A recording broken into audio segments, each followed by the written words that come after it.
Namaste and welcome to my YouTube channel Star Education Network. Today I have made the video especially focusing to the trigonometry.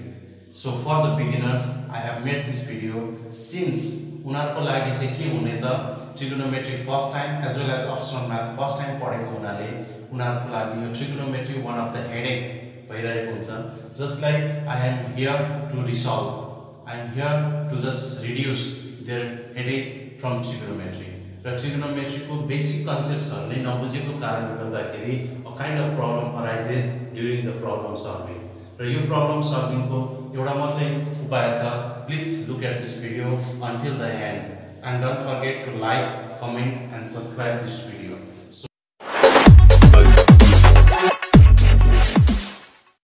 So I'll go to the exercises. Let me explain this with the figure and some description.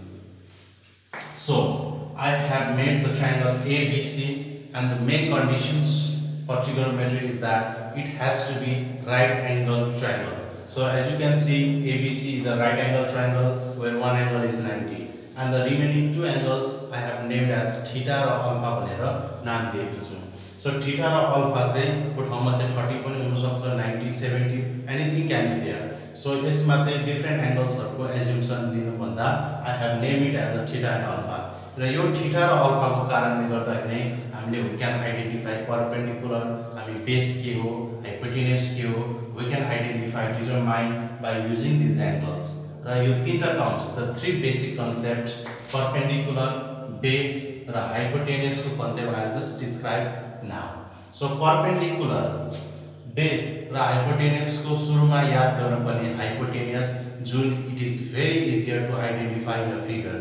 For an example, in this figure, hypotenuse अब कुन हो भनेर मलाई खोज्नु पर्यो भने जहिले पनि हाम्रो 90 डिग्री कुन angle बन्दैछ, either this A, B or C. You have to first identify which one is the 90 degree. As you can see in this figure, the angle B is mentioned as 90 degree. So जुन 90 degree भइराछ त्यसको always the opposite portion, the opposite side will be the hypotenuse. So that means हाम्रो जुन hypotenuse को side मैले H लेख्दै छु, this is the side of hypotenuse where AC is the hypotenuse. So let me write AC equals to H. So kina H, let me tell it again that for hypotenuse it is always the constant value. त्यो जहिले पनि constant side हुन्छ. The perpendicular and base may change according to the angles. Angle को अनुसार base र perpendicular change भइरहन सक्छ, तर never the factor changes in a right angle triangle. That is hypotenuse, जहिले पनि 90 को opposite. Now let me go to the perpendicular and base by looking at the angle. Suppose मैले अहिले angle theta draw गरे. So by looking at the reference of this alpha, alpha को लागि opposite कुनै पनि एंगल लाई reference लिएर जाँदै छौं, एंगल को अपोजिट पोर्सन जहिले पनि हुने रहेछ perpendicular. Let me say it again, कुनै पनि एंगल लाई रेफरेन्स मानेर गर्दै छौं त्यसको अपोजिट जहिले पनि परपेंडिकुलर हुने र 90 र अथवा परपेंडिकुलर को अपोजिट जुन पोर्सन हामी देखिरहेका छौं त्यसलाई हामी बेस भन्छौं. तर यो perpendicular base can be change, यो चेन्ज भइरहनु पनि सक्छ हैन, तर यो के ले अनुसार चेन्ज हुने रहेछ त the reference of angle, angle को आधारले चेन्ज हुने. जस्तै यो अल्फा यहाँ नभइदिएर if the alpha was over here, if angle A मा चाहिँ अल्फा बनिदिने भए यो एंगल ए को अपोजिट. सो एंगल ए को अपोजिट मा as you can see angle A को अपोजिट मा यो केसमा अल्फा परपेंडिकुलर यो हुने रहेछ र अल्फा जुन एंगल चाहिँ जुन बेस मा बन्यो that will be the base. So perpendicular and base changes, तर hypotenuse change भएको छैन. So this is the main factor, perpendicular, base र hypotenuse भनेको के रहेछ. र hypotenuse जहिले पनि base र perpendicular भन्दा longest side नै हुनुपर्छ. If suppose this is 5 cm, if the suppose perpendicular or base, let us assume it as a 12 cm, then hypotenuse should be more than 12, more than 5. And there is a theorem called Pythagoras theorem where we can get the hypotenuse by using a kind of formula. So let me tell that formula as well. So that is h square equals to p square plus b square. By this formula, by the relation of perpendicular, base and hypotenuse, we can calculate any of the three factors. So you तीनटा निकाल्न मिल्छ जसको कारणले गर्दा for this example the hypotenuse will be 13 cm. So it means that यसबाट मैले के prove गर्न खोजिरहेको छु भने perpendicular base can be changed but the hypotenuse remains constant. So त्यसै गरेर this is the part 1 जुन हाम्रो perpendicular base र hypotenuse को बारेमा I just talk about this one.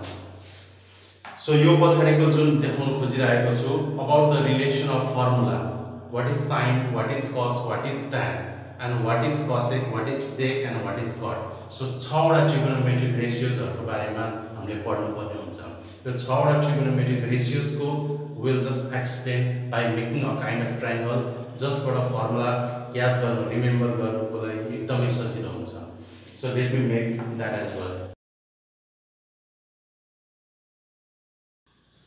So here I have made the trigonometric ratios in a chart, just in a kind of triangle. So I have an easy way to write the formula of sine, cos, tan, cosec, sec and cot by using this directional chart.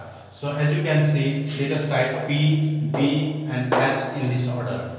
So very actually order yaad garnus P, B र H, and there are the two reciprocals. Each trigonometric ratios has their reciprocal. For an example, sine has the reciprocal of cosec, similarly cos has the reciprocal sec and tan has the reciprocal cot. फेरि actually remember, let us remember sine को जहिले पनि reciprocal उल्टो के हुने रहेछ cosec, त्यस्तै गरेर cos को sec हुने र tan को cot. So यदि reciprocal थाहा भयो भने कुनै तीनटाको formula if you know the remaining three formula can be get by their reciprocal. त्यसलाई नै उल्टाउँदाखेरि पनि हामीले फर्मुला क्रिएट गर्न सकिन्छ. जस्तै यहाँ P देखि H तिरको एरो जुन फरवर्ड डाइरेक्सनमा देखाइरहेछ there is written sine. त्यस्तै गरेर H देखिको P तिरको direction you can see is written cosec. So similarly B देखिको H सम्मको डाइरेक्सन हेर्नुस् cos छ. त्यस्तै H देखिको B को डाइरेक्सनमा you can see sec. By using this direction, you can find the formula. Let us write the formula by looking at the direction. The sine theta, suppose I want sine theta. Your theta भनेको it is an angle मात्रै हो है. So sine theta भन्दै छ भने this direction मा गइरहेछ. So त्यो direction मा you can see P by H. Similarly, यसको reverse के हुन्छ त sine को reverse it will be cosec.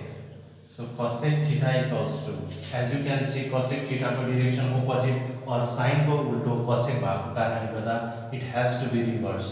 So H by P. Similarly, if I want to get a cos, so cos theta equals to, you can see the direction in this order. So that means B by H. र अब हामीले direction हेर्नै पर्दैन. If you know about the cos, that is cos को उल्टो, that is sec theta हुने रहेछ. Sec theta को लागि हामीले लेख्नु पर्दाखेरि H by B. Similarly, tan र cot को पनि त्यसरी नै लेखौं. Tan theta equals to, so यसमा हेर्नुस् त tan theta को डाइरेक्सन कुन छ त P by B. So P divided by B र cot को लागि by looking at the tan you can say the formula of cot also, that is B by P. So these are the 6 trigonometric ratios with their formula in terms of P, B and H. So I will tell today about the Pythagoras theorem also. I would like to add this Pythagoras theorem here in this video as well. So Pythagoras theorem ko just I will include the formula only.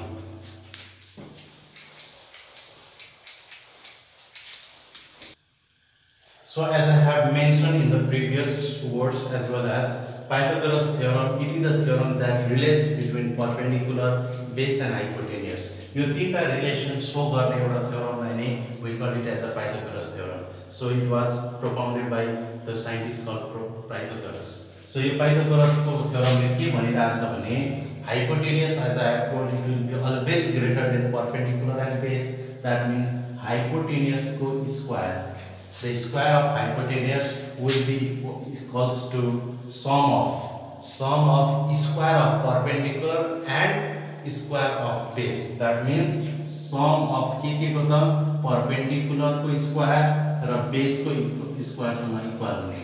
So Pythagoras थ्योरमले नै भनेको कुरा नै h square equals to p square plus d square कुनै यो दुईटा term मध्येमा यदि दुईटा भ्यालुजहरु दिएको छ we can get the remaining one जस्तै p स्क्वायर मलाई निकाल्नु पर्यो so if I want to get the p square then p square comes here and become minus that means p square can be written as h square minus b square similarly if I want to get the base so b square equals to h square minus p square अथवा यो दुईटाको लागि यदि सबभन्दा ठुलो value that means hypotenuse निकाल्नु छ ठुलो ल्याउनुको लागि प्लस गर्नु पर्यो त्यो मध्ये दुईटा मध्येमा परपेन्डिकुलर र बेस सानो कुनै टर्म निकाल्नु छ भने जहिले पनि you have to subtract it from hypotenuse h square minus b square बाट सबट्र्याक्ट गर्ने सानो निकाल्नु छ माइनस ठुलो भ्यालु ल्याउनु छ that means you have to sum up so this is the Pythagoras theorem and today I want to end the video up to here so